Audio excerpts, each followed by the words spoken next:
صاحب نے گجرات کا علاقہ ہی ہے بوڈیلی بوڈیلی بوڈیلی گجراتی میں سوال لکھ کے بھیجا ہے. اچھا ماشاء اللہ. وہ لکھتے ہیں انداز تھی 100 રૂપિયાની વસ્તુ હોય તો વધારેમાં વધારે કેટલા રૂપિયા સુધીમાં વેચાય. یہ پوچھتے ہیں کہ اندازاً 100 روپے کی کوئی چیز ہے تو زیادہ سے زیادہ ہم کتنے روپے میں اس کو بیچ سکتے ہیں. 100 روپے کا کوئی سامان ہے جی آپ اس کو بیچنا چاہتے ہیں. شریعت اسلامیہ نے اس کے لیے کوئی حد نہیں مقرر کی ہے بلکہ اس کو دونوں فریق کی باہمی رضامندی پر موقوف کر دیا ہے. جی دونوں فریق باہمی رضامندی سے جتنا دام اس کا طے کر دیں اتنے پر اس کو بیچنا اور خریدنا جائز ہے. چاہے 125 روپے ہو یعنی 125 روپے ہے یا اس سے کم یا اس سے زیادہ. دھوکہ نہیں ہونا چاہیے, جی کوئی خیانت نہیں ہونی چاہیے. مال کے ناپنے تولنے میں یا مقدار اور سائز کے بتانے میں کوئی کمی بیشی نہیں کرنا چاہیے. صداقت ہو, امانت ہو, خیانت سے پاک ہو, پھر دونوں فریق اپنی باہمی رضامندی سے جو دام طے کر لیں وہ جائز ہے, اس میں کوئی حرج نہیں ہے. تو اس کی کوئی اپر لیمٹ نہیں ہے, نہیں, جیسے بھی سودا طے ہو جائے. ہاں اس میں کبھی کبھی حضرت یہ ہوتا ہے کہ بیچنے والا جو ہوتا ہے وہ یہ کہتا ہے کہ میرے لیے یہ تو خریدا ہی میں نے 100 روپے میں ہے تو اس کو کیسے دوں. تو کبھی اس میں جھوٹ بھی ہوتا ہے.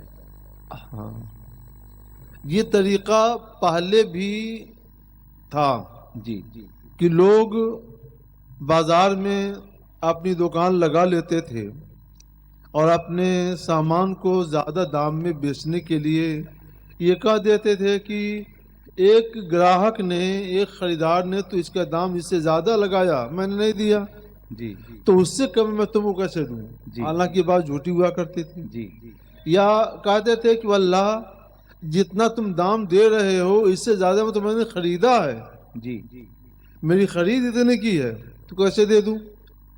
تو اب وہ آدمی سوچتا ہے اور سوچ کر جتنا یہ کہتا ہے اتنے میں خرید لیتا ہے. تو اس میں کذب ہے, جھوٹ ہے. جی تو جھوٹ بول کر جو سودا بیچا جاتا ہے اگر سے 5 روپے کا فائدہ اٹھایا جائے, 10 روپے کا فائدہ اٹھایا جائے, یہ جھوٹ بولنا حرام اور گناہ ہے اور ایسے فائدے میں اور ایسے نفع میں کوئی برکت نہیں ہوتی ہے. جی اس مال کی, اس نفع کی برکت اٹھا لی جاتی ہے. تو یہ درست نہیں ہے, جائز نہیں ہے. تو اس سے بچنا چاہیے. اس سے بچنا چاہیے. حدیث پاک میں ہے یہ تجارت میں صداقت اور امانت دو چیزیں بڑی اہم ہوتی ہیں. اگر تاجر ان دو باتوں کی پابندی کر لے, صداقت اور امانت, تو وہ اپنے وقت کا بہت ہی بڑا صالح اور نیک انسان ہے. ایک حدیث پاک میں ہے حضور سید عالم صلی اللہ علیہ وسلم نے ارشاد فرمایا التاجر الصدوق الامین مع النبیین والشہداء والصدیقین. تاجر جو سچا ہو اور امانت دار ہو اس کا حشر نبیوں کے ساتھ ہوگا, شہداء کے ساتھ ہوگا, صدیقین کے ساتھ ہوگا. یعنی اس کی صداقت اور امانت جس پائے کی ہوگی اسی پائے کے صالحین کے ساتھ اس کا حشر ہوگا. سبحان اللہ. اگر اس کی صداقت اور امانت بڑے اعلی درجے کی ہے تو نبیوں کے ساتھ اٹھایا جائے گا. سبحان اللہ. کم ہے مگر صداقت اور امانت ہے تو شہداء کے ساتھ اٹھایا جائے گا. کچھ اور کم ہے تو صدیقین کے ساتھ اٹھایا جائے گا. سبحان اللہ. اور اگر جھوٹ بولے گا اور خیانت کرے گا تو اسی کے الٹا ہو جائے گا.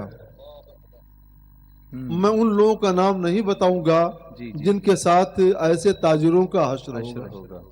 اللہ سب کے دلوں میں اس کا خوف عطا فرمائے. آمین.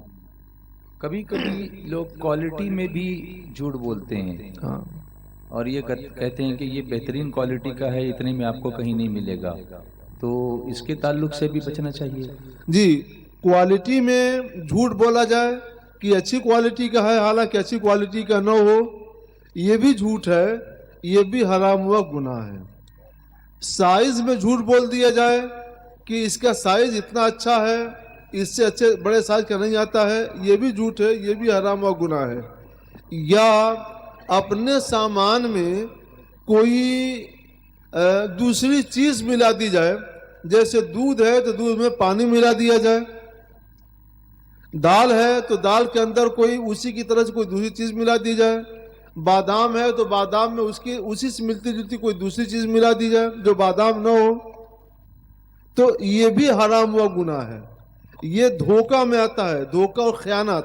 سرکار علیہ الصلوۃ والسلام ایک مرتبہ، صحیح مسلم شریف کی حدیث ہے، ایک مرتبہ سرکار بازار سے گزری تو ایک غلے کے تاجر کو دیکھا تو آپ کو شبہ ہوا، آپ نے اپنا ہاتھ اس کے غلے میں ایسے ڈال دیا، جب ہاتھ ڈال کر نکالا تو اندر سے سرکار کا ہاتھ بھیگا ہوا تھا۔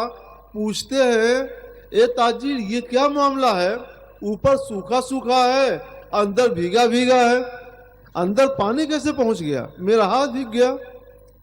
کہا سرکار میں نے جب غلے کی دکان لگائی تو بارش ہونے لگی، اسی میں بھیگ گیا۔ تو سرکار نے فرمایا ٹھیک ہے بھیگ گیا تو بھیگے ہوئے کو اوپر رکھنا چاہیے تھا تاکہ لوگ سمجھ جاتے غلہ بھیگا ہوا ہے، تم نے ایسا کیوں کیا کہ بھیگے ہوئے کو چھپا دیا اور سوکھے ہوئے کو اوپر ڈال دیا؟ تو یہ بھی کوالٹی کو چھپانا ہے۔ سرکار نے اس موقع سے ایک بڑا ہی عبرتناک جملہ ارشاد فرمایا تھا، آپ لوگ بھی سن لیجئے، صحیح مسلم شریف کی حدیث سے سرکار نے فرمایا تھا من غشنا فلیس منا، جو ہمیں دھوکہ دے وہ ہم میں سے نہیں ہے۔ اللہ اکبر۔ سرکار نے اپنے میں سے نکال دیا اس کو، جو دھوکہ دے ہم میں سے نہیں ہے، وہ کن میں سے ہوگا، اس کا انجام کتنا برا ہوگا کچھ نہیں کہا جا سکتا۔ حضور کبھی کبھی خرید و فروخت کرتے وقت یہ کنڈیشن بھی لگاتے ہیں کہ ابھی لوگے تو 100 روپے میں ملے گی اور 15 دن کے بعد لوگے تو 150 میں ملے گی، تو کیا اس طرح ٹائم باؤنڈ کیا جا سکتا ہے؟ ہاں، اس میں اگر کوئی فریب یا دھوکے کی بات نہیں ہے، بس یہ ہے کہ وہ اپنا سامان جلد سے جلد نکالنے کے لیے کچھ دنوں کا وقت اس نے خاص کر دیا ہے، کتنے دنوں میں جو دے گا، جو خرید لے گا تو اس کے لیے رعایت ہے، جی، اور جو اس کے بعد لے گا تو اس کے لیے وہ رعایت اور چھوٹ نہیں ہوگی۔ تو اس طرح کی باتیں کبھی کبھی ہوتی ہیں جی، کہ کسی موسم میں کسی وجہ سے کچھ تاجر اپنے سامان کا ریٹ کم کر دیتے ہیں جی، تاکہ لوگ اس سے زیادہ فائدہ اٹھائیں، خریدیں اور اس سے فائدہ اٹھائیں۔ جی، تو اس میں کوئی حرج نہیں ہے کہ 10-15 دن مثلا عرس کا موسم ہے، جی، اعلیٰ حضرت علیہ رحمۃ اللہ رضوان کا، جی، حضور مفتی اعظم ہند رحمۃ اللہ علیہ کا، جی، حضور خواجہ غریب نواز رضی اللہ تعالیٰ عنہ کا، سبحان حضور غوث پاک رضی اللہ تعالیٰ عنہ کا، جی، ایسے موقع پر اگر کوئی کہتا ہے کہ یہ دینی کتابیں ہیں مثلا ہاں، مثال کے طور پر، تو جب تک عرس ہے اس کے 2 دن پہلے سے 10 دن بعد تک اس کا دام گھٹا کر کے رعایت کے ساتھ اتنے ہی میں دے دیا جائے گا جی، کہ ان دنوں میں لوگ زیادہ آتے ہیں تو زیادہ سے زیادہ کتابیں خریدیں، زیادہ سے زیادہ پڑھیں اور فائدہ اٹھائیں، جی، تو یہ جائز ہے۔ جی، اور اس کے بعد نہ لوگ زیادہ آتے ہیں نہ زیادہ خریدتے ہیں تو جو اس کا اصل ریٹ ہے وہی ریٹ رہے گا۔ جی، تو اس طرح کے سے اگر کوئی اپنے سامان کا ریٹ کسی خاص موقع سے کم کر دے، رعایت کر دے، تو یہ جائز ہے، اس میں کوئی حرج نہیں ہے، بلکہ نیت اچھی ہے تو اس رعایت کی وجہ سے اس کو ثواب بھی ملے گا۔ جی، اور ایک طریقہ یہ بھی ہوتا ہے کہ ڈسکاؤنٹڈ ریٹ لگاتے ہیں لوگ کہ اتنے دنوں میں جو ہے وہ 25% ڈسکاؤنٹ ملے گا۔ اس میں کبھی کبھی ایسا ہوتا ہے کہ وہ جو جس ریٹ پر ڈسکاؤنٹ کرتے ہیں وہی بڑھا کر کے رکھتے ہیں اور کہتے ہیں 25% ہم نے کم کر دیا، تو اصل ریٹ کو بڑھاتے ہیں اور پھر کہتے ہیں کہ ہم 25% کم پہ دے رہے ہیں۔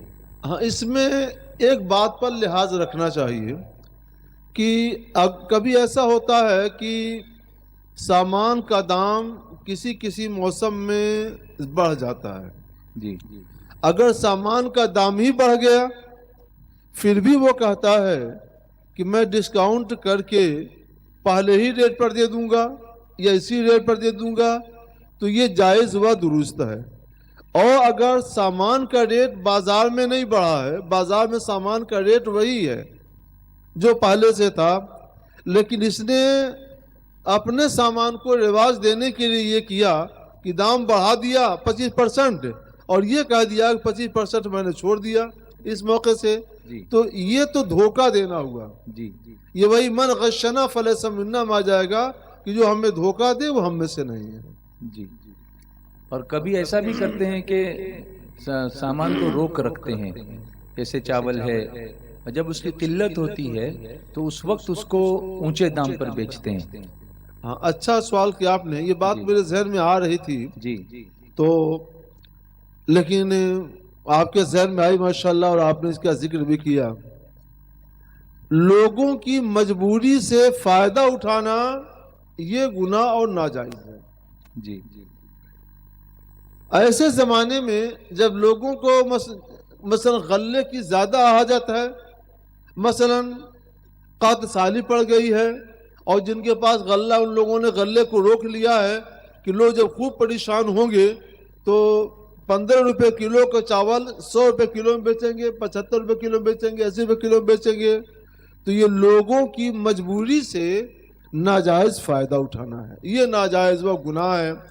کسی حاکم کو یہ اجازت نہیں ہے کہ دوسروں کے سامان کا دام طے کرے، لیکن اگر تاجرین دھاندلی کر رہے ہوں اور لوگوں کی مجبوری سے ناجائز فائدہ اٹھا رہے ہوں تو اسلام حاکم کو اجازت دیتا ہے کہ اب وہ لوگوں کے سامان کا ریٹ مقرر کر دے، کسی ریٹ پر تم سامان بیچ سکتے ہو، اس سے زیادہ پر اگر بیچ دیا تو تمہاری خیر نہیں ہوگی۔ اس کو تسعیر کہا جاتا ہے۔ ایسے موقع پر تسعیر کی اسلام نے اجازت دے دی ہے تاکہ عامہ خلق خدا کو ضرر نہ پہنچے۔ جی جی۔ اور کبھی ایسا بھی ہوتا ہے کہ سٹاک کو کلیئر کرنے کے لیے وہ سستے داموں پر اس کا سیل لگا دیتے ہیں۔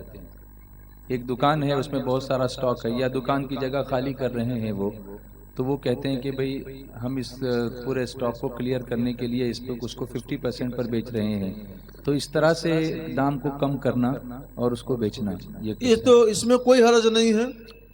مالک کو اختیار ہے، اپنے سامان کو کم سے کم دام میں بیچنا چاہتا ہے بیچ سکتا ہے، یہ جائز